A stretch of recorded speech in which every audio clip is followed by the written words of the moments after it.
বন্ধুরা, কেমন আছো তোমরা? আশা করি সৃষ্টিকর্তার কৃপায় সবাই ভালো আছো। আমার নাম তন্বী।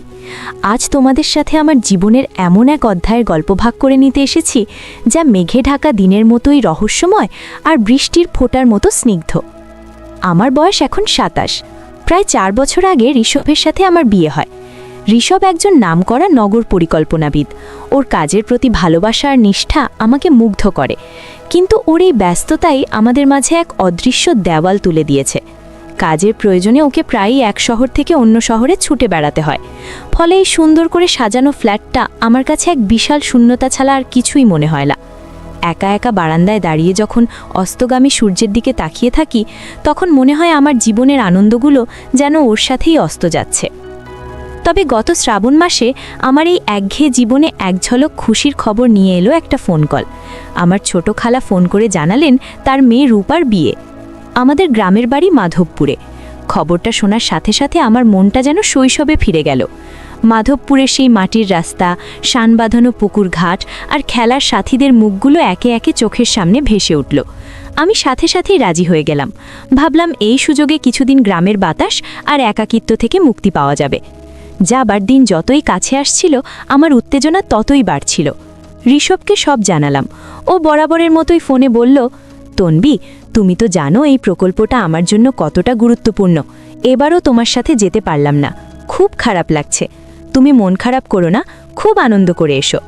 আমি শুধু একটা দীর্ঘশ্বাস ফেলে বললাম, তুমি নিজের খেয়াল রেখো। অবশেষে সেই দিনটা এলো। আমি একটা হালকা সবুজ রঙের শাড়ি পরলাম, যেটা ঋষভ আমার জন্মদিনে দিয়েছিল। ব্যাগ গুছিয়ে বেরিয়ে পড়লাম বাসস্ট্যান্ডের উদ্দেশ্যে। আকাশটা সকাল থেকে গোমরা মুখে ছিল, যেন অভিমান করে আছে। আমার আসলেই মেঘলা আবহাওয়াটা বেশ লাগছিল। মনে হচ্ছিল আকাশটাও যেন আমার মনেরই প্রতিচ্ছবি। বাসের জানালার পাশে বসে বাইরের দৃশ্য দেখতে দেখতে কখন যে সময় কেটে গেছে বুঝতেই পারিনি।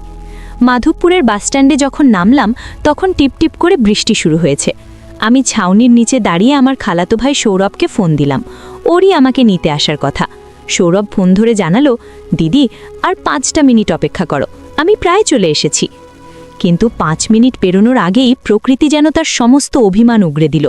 টিপটিপ বৃষ্টি মুহূর্তেই মুষলধারার বর্ষণের রূপ নিল। চারদিক বৃষ্টির সাদা চাদরে ঢেকে গেল, আর তার সাথে যোগ হলো মেঘের গভীর গম্ভীর গর্জন। ছোটবেলা থেকেই আমার মেঘের ডাকে ভীষণ আতঙ্ক। ভয়ে আমার বুকটা কেঁপে ওঠে। বাসস্ট্যান্ডের পুরনো ছাউনিটা বৃষ্টির তোড় সামলাতে পারছিল না। আমি উপায় না দেখে পাশের একটা বন্ধ দোকানের ছাদের নিচে আশ্রয় নিলাম। জায়গাটা একদম ফাঁকা, বৃষ্টির একটানা শব্দ ছাড়া আর কোনো আওয়াজ নেই। হঠাৎ বিকট শব্দে কাছাকাছি কোথাও বাজ পড়ল। আমি ভয়ে 2 হাতে মুখ ঢেকে বসে পড়লাম। মনে হলো যেন পৃথিবীটা দুলে উঠল। চোখ খুলে দেখি বৃষ্টির মধ্যে দিয়ে একজন দ্রুত পায়ে আমার দিকে এগিয়ে আসছে। প্রথমে ভয় পেলেও কাছে আসতেই চিনতে পারলাম সৌরভ। ও আমার সামনে এসে হাঁপাতে হাঁপাতে দাঁড়ালো। বৃষ্টিতে ওর সারা শরীর ভিজে চুপচুপে। কত দিন পরে দেখছি ওকে। সেই ছোট্ট সৌরভটা এখন কত লম্বা আর পরিণত হয়েছে। ওর চোখে মুখে ছিল স্পষ্ট দুশ্চিন্তার ছাপ। ও প্রায় চেঁচিয়ে বলল, দিদি, তুমি এখানে একা একা? আমি তোমায় ফোন করছিলাম, কিন্তু নেটওয়ার্ক পাচ্ছিলাম না। পুরো ভিজে গেছো তো? আমি ওর দিকে তাকিয়ে ফ্যাকাশে হাসলাম। বললাম, কি করব, হঠাৎ করেই এমন বৃষ্টি নামলো। তুইও তো পুরো ভিজে গেছিস। সৌরভ আমার কথা শুনে একটু হাসার চেষ্টা করলো, কিন্তু ওর দৃষ্টি আমার দিকে স্থির।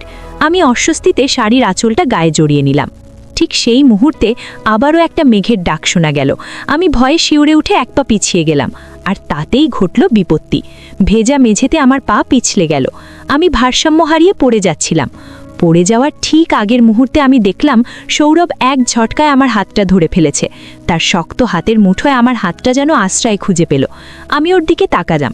ওর চোখে ছিল গভীর উদ্বেগ আর এক অদ্ভুত মায়া, যা আগে কখনো দেখিনি। আমাদের দুজনের মাঝে তখন শুধু বৃষ্টির ঝমঝম শব্দ আর এক রাশি নীরবতা। আমি ওর হাত ধরে কোনোমতে নিজেকে সামলে দাঁড়ালাম, কিন্তু আমার বুকের ভেতরের কাঁপুনিটা তখনও থামেনি। সৌরভের সেই নির্ভরতা আমার পরিচিত সব অনুভূতির বাইরে এক নতুন জগতের দরজা খুলে দিয়েছিল। সৌরভের শক্ত হাতের মুঠোয় নিজেকে সামলে নিয়ে আমি ধীর পায়ে সোজা হয়ে দাঁড়ালাম, কিন্তু মেঘের সেই ভয়াল গর্জন আর পড়ে যাওয়ার আতঙ্ক তখনও আমার শরীরটাকে কাঁপিয়ে দিচ্ছিল। আমি ওর হাতটা ছাড়িয়ে নিয়ে একটু সরে দাঁড়ালাম। বললাম, ধন্যবাদ রে সৌরভ, তুই না থাকলে আজ একটা বড় অঘটন ঘটে যেত। সৌরভ আমার দিকে তাকিয়ে নরম গলায় বলল, দিদি, তুমি ঠিক আছো তো? খুব ভয় পেয়েছো তাই না? ওর গলার স্বরটা এতটাই শান্ত আর স্নেহপূর্ণ ছিল যে আমার মনের আতঙ্কটা অনেকটাই কেটে গেল। আমি মাথা নেড়ে বললাম, ঠিক আছে, তবে এভাবে বৃষ্টিতে দাঁড়িয়ে থাকলে আমাদের দুজনেরই ঠান্ডা লেগে যাবে। বৃষ্টি কমার কোনো লক্ষণই দেখা যাচ্ছিল না, বরং ঝোড়ো হাওয়ার দাপটে বৃষ্টির ছাট এসে আমাদের আরও ভিজিয়ে দিচ্ছিল। সৌরভ চারদিকে তাকিয়ে হঠাৎ একটা সমাধান খুঁজে বের করল। ও আঙুল তুলে সামনের একটা পুরনো বাড়িকে দেখিয়ে বলল, দিদি, ওই যে বাড়িটা দেখছো, ওটা আমাদের গৌরদা মাস্টারমশায়ের বাড়ি। উনি সম্পর্কে আমাদের এক দূর সম্পর্কের আত্মীয়। উনি এখন আর এখানে থাকেন না, কলকাতায় ছেলের কাছে থাকেন, কিন্তু বাড়ির চাবি আমাদের কাছেই থাকে। চলো ওখানে গিয়ে কিছুক্ষণ আশ্রয় নিই, বৃষ্টিটা একটু কমলে তারপর বাড়ির দিকে রওনা দেব। এই মুহূর্তে এর চেয়ে ভালো কোনো প্রস্তাব আর হতে পারত না। আমি সাথে সাথেই রাজি হয়ে গেলাম। দুজনে মিলে বৃষ্টির মধ্যেই সাবধানে রাস্তা পার হয়ে সেই পুরনো আমলের একতলা বাড়িটার সামনে দাঁড়ালাম। সৌরভ পকেট থেকে চাবির গোছা বের করে তালাটা খুলল। দরজা খুলতেই একটা স্যাঁতসেঁতে পুরনো গন্ধ নাকে এসে লাগলো। দীর্ঘদিন বন্ধ থাকায় বাড়িটার ভেতরে কেমন একটা থমথমে পরিবেশ। আমরা ভেতরে ঢুকে দরজাটা বন্ধ করে দিলাম। বাইরের বৃষ্টির শব্দটা কিছুটা কমে আসতেই একটা অদ্ভুত নিস্তব্ধতা নেমে এলো। সৌরভ মোবাইল থেকে ফ্ল্যাশলাইট জ্বালাতেই দেখলাম ঘরের আসবাবপত্রগুলো সাদা চাদরে ঢাকা, যেন কোনো এক অজানা সময়ের স্মৃতি আংলে ঘুমিয়ে আছে। সৌরভ আমার দিকে তাকিয়ে বলল, দিদি, তুমি এখানে একটু বসো, আমি দেখছি শুকনো কিছু পাওয়া যায় কিনা। ও ভেতরে চলে গেল। আমি বসার ঘরের একটা চেয়ারে বসলাম। দেওয়ালে টাঙানো পুরনো দিনের কিছু সাদা কালো ছবি, কোনো এক পরিবারের হাসি মুখ, কোনো শিশুর প্রথম চলার মুহূর্ত, যেন এই নিস্তব্ধ বাড়িতে জীবনের গল্প শোনাচ্ছিল। আমার হঠাৎ করেই নিজের ফ্ল্যাটটার কথা মনে পড়ল। সেখানেও তো আমি এভাবেই একা থাকি, শুধু নীরবতাটা সেখানকার সঙ্গী, আর এখানকার নীরবতাটা কেমন যেন রহস্যময়। কিছুক্ষণ পর সৌরভ দুটো শুকনো তোয়ালে আর একটা শাড়ি হাতে ফিরে এলো। শাড়িটা হয়তো মাস্টারমশাইয়ের স্ত্রীর ছিল। ও আমার হাতে দিয়ে বলল, দিদি, তুমি ভেতরের ঘরে গিয়ে কাপড়টা বদলে নাও, ভেজা কাপড়ে বেশিক্ষণ থেকো না। আমি ওর হাত থেকে শাড়িটা নিয়ে একটু ইতস্তত করছিলাম। সৌরভ আমার মনের অবস্থাটা বুঝতে পেরে বলল, সংকোচ করো না দিদি, এখানে আমরা ছাড়া আর কেউ নেই, আমি বাইরের ঘরে আছি। আমি আর কথা না বাড়িয়ে ভেতরের ঘরে চলে গেলাম। ঘরটা ছোট, একপাশে একটা পুরনো খাট আর একটা কাঠের আলমারি। আমি দরজাটা ভেজিয়ে দিয়ে ভেজা শাড়িটা খুলে মাস্টারমশাইয়ের স্ত্রীর দেওয়া নীল পাড়ের তাঁতের শাড়িটা পরলাম। শরীরটা শুকিয়ে যাওয়ায় বেশ আরাম লাগছিল। ঘর থেকে বেরিয়ে দেখি সৌরভও ভেজা জামা ছেড়ে একটা শুকনো শার্ট পরেছে, যেটা হয়তো মাস্টারমশাইয়ের আলমারি থেকেই পেয়েছে। ওকে সাদামাটা পোশাকেও বেশ পরিণত আর দায়িত্বশীল মনে হচ্ছিল। আমাকে দেখে ও মিষ্টি করে হাসল। বাইরে তখন বৃষ্টির তেজ কমে এসেছে, কিন্তু আকাশটা তখনও মেঘলা। আমরা বারান্দার পুরনো বেতের চেয়ারে এসে বসলাম। সৌরভ তার কলেজের গল্প, বন্ধুদের গল্প শোনাতে শুরু করলো। আমি মুগ্ধ হয়ে ওর কথা শুনছিলাম। কত দিন পর আমি এভাবে কারো সাথে মন খুলে কথা বলার সুযোগ পেলাম। শহরের জীবনের কৃত্রিমতার বাইরে এই সহজ সরল আলাপচারিতা আমার মনটাকে ছুঁয়ে যাচ্ছিল। হঠাৎ কথা বলতে বলতে সৌরভ থেমে গেল। ও আমার চোখের দিকে তাকিয়ে বলল, দিদি, তোমাকে একটা কথা বলবো? আমি অবাক হয়ে বললাম, হ্যাঁ বল।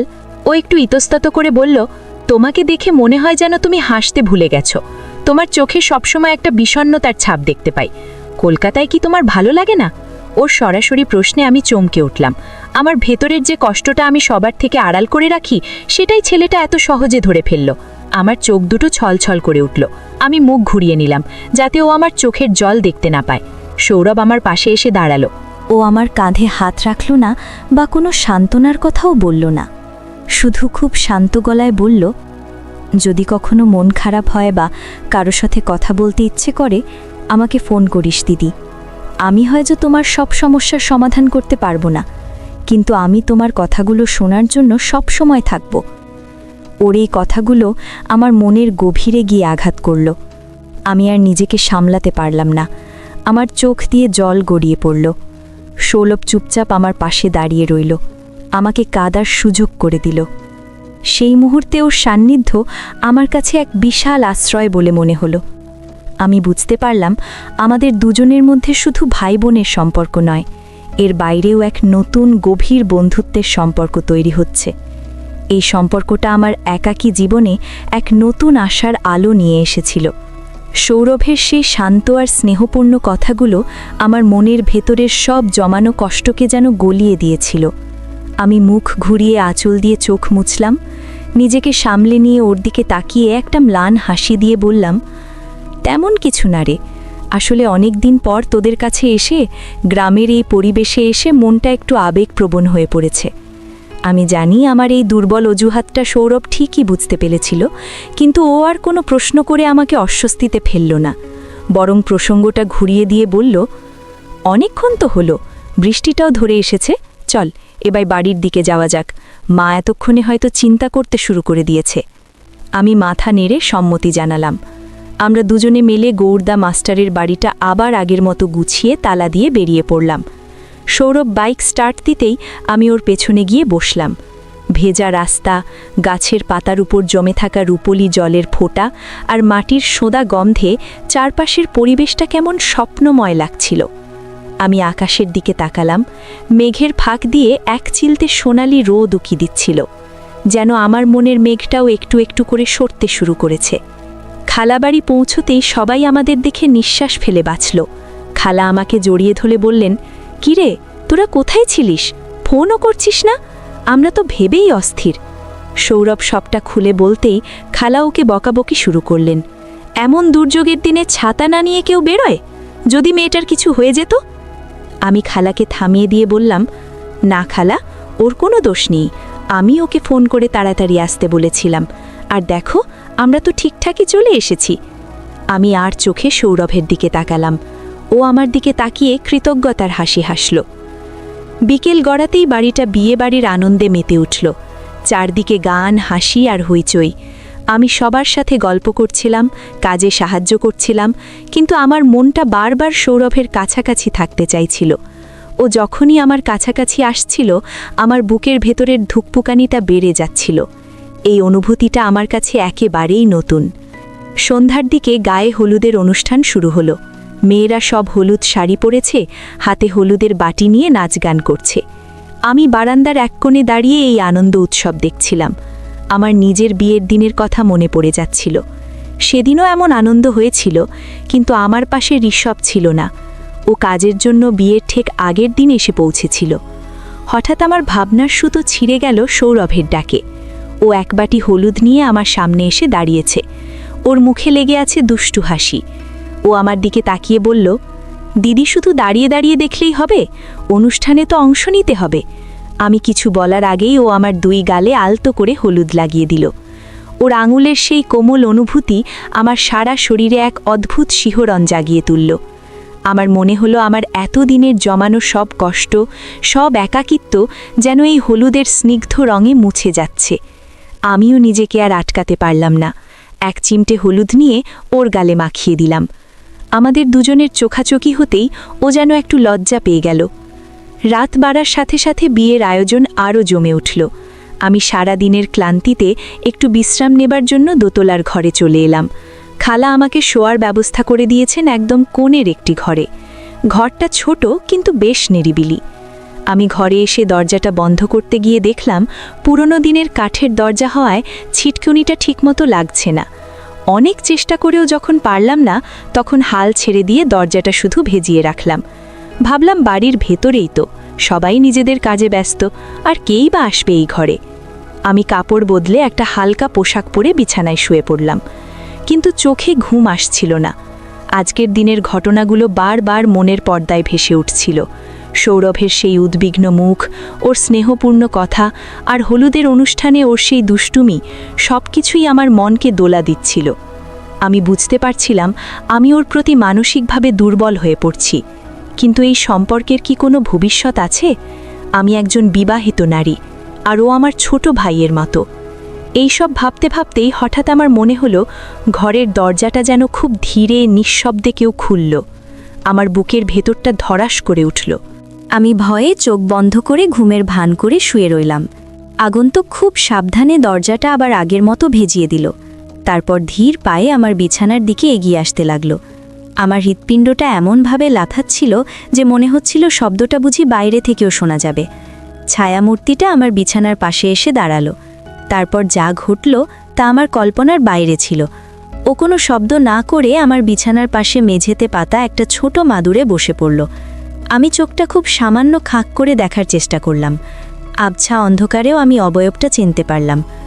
সৌরভ। আমি অবাক হয়ে গেলাম। ওইখানে কেন? ও কি চায়? আমি নড়াচড়া করার সাহস পেলাম না। ও শুধু চুপচাপ বসে রইল, যেন আমার ঘরের নীরবতার একজন অংশীদার হতে এসেছে। ওর উপস্থিতি আমাকে ভয় পাওয়ানোর বদলে এক অদ্ভুত শান্তিতে ভরিয়ে দিল। মনে হচ্ছিল এই পৃথিবীতে অন্তত একজন মানুষ আছে যে আমার না বলা কথাগুলো বুঝতে পারে, যে আমার একাকিত্বের সঙ্গী হতে চায়। অনেকক্ষণ পর সৌরভ খুব নিচু গলায় বলল, দিদি তুমি ঘুমিয়ে পড়েছ? ওর গলার স্বরে এমন এক মায়া ছিল যে আমি আর ঘুমের ভান করে থাকতে পারলাম না। আমি উঠে বসলাম, বললাম, না, ঘুম আসছে না, তুই এখানে কেন? সৌরভ আমার দিকে না তাকিয়েই বলল, নিচে খুব হইচই হচ্ছিল, তাই একটু নিরিবিলি খুঁজছিলাম। তুমি ঘুমাও দিদি, আমি শুধু কিছুক্ষণ এখানে বসে থেকে চলে যাব। ওর কথা শুনে আমার বুকের ভেতরটা কেমন করে উঠল। আমি বুঝতে পারছিলাম ও শুধু নিরিবিলি খুঁজছিল না, ও খুঁজছিল এক নীরব আশ্রয়, ঠিক যেমনটা আমিও খুঁজছিলাম। আমি ওর দিকে তাকিয়ে বললাম, মেঝেতে কেন? খাটে এসে বস। সৌরভ প্রথমে একটু ইতস্তত করল, তারপর ধীর পায়ে উঠে এসে আমার থেকে কিছুটা দূরত্ব বজায় রেখে খাটের এক কোণে বসল। ঘরটা আবছা অন্ধকারে ঢাকা, শুধু জানালার ফাঁক দিয়ে চাঁদের এক ফালি আলো এসে পড়েছে। সেই আলোয় ওর মুখের চিন্তিত মায়াবী চেহারাটা আমি স্পষ্ট দেখতে পাচ্ছিলাম। আমরা দুজনেই অনেকক্ষণ চুপ করে রইলাম, কোনো কথা খুঁজে পাচ্ছিলাম না। এই নীরবতার মধ্যেই যেন আমাদের মনের সব না বলা কথাগুলো আদান প্রদান হয়ে যাচ্ছিল। অবশেষে আমিই নীরবতা ভাঙলাম, বললাম, তোর কি কোনো সমস্যা হয়েছে সৌরভ? তোকে খুব চিন্তিত মনে হচ্ছে। সৌরভ একটা দীর্ঘশ্বাস ফেলে বলল, না দিদি, তেমন কিছু না, আসলে মাঝে মাঝে খুব একা লাগে, মনে হয় আমার কথাগুলো শোনার মতো কেউ নেই। ওর এই সহজ স্বীকারোক্তি আমার বুকের গভীরে গিয়ে লাগলো। আমি ওর দিকে তাকিয়ে বললাম, কেন? আমি তো আছি, তোর যখনই কথা বলতে ইচ্ছে করবে আমাকে বলবি। আমার কথা শুনে সৌরভ আমার দিকে তাকালো। ওর চোখে ছিল কৃতজ্ঞতা আর এক অদ্ভুত নির্ভরতা। ও বলল, জানি দিদি, তুমি আসার পর থেকে আমার মনে হচ্ছে আমি আর একা নই। সেই রাতে আমাদের মধ্যে অনেক কথা হলো, ওর ভবিষ্যৎ পরিকল্পনা, ওর স্বপ্ন, ওর ভয়, সব